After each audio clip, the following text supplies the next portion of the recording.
Welcome back. When we last left off, we were just starting the milling on the firewall, the plug for the firewall. So this is it, about halfway through here, just working on one of the flanges on the side there. And you'll see here, this is where it's basically finished, but still just sitting up on the table.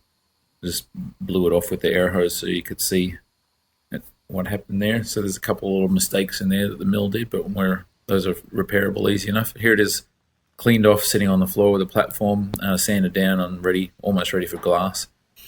And in the meantime, Jeff's been working on the foreplanes here. So this is one of them there with thin layer of glass on there, and this is the other one.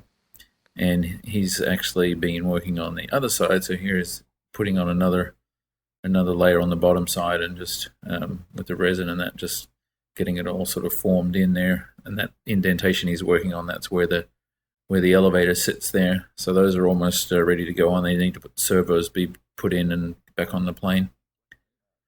And then we had a big box arrive, and inside that big box was our new putty, spray putty rig, which allows us to spray the putty on the plugs ready for their final milling. So this thing takes a big 55-gallon drum and some with resin and hardener, or actually putty and catalyst, and it basically makes this putty, and we'll see that in operation in the next week or so when we first start spraying putty onto those plugs.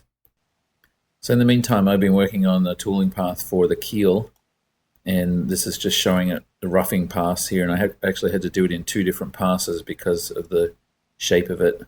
So that was the first pass, and here's the second pass here, and I've been working on the finished passes as well. So there's a bunch of stuff you have to do on that.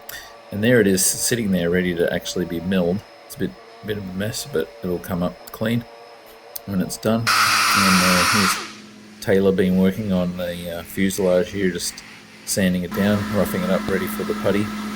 And lastly, here is the back wall or the back face of the board of the keel that's being milled. And that's nearly done now, and the keel itself will be done tomorrow. So stay tuned.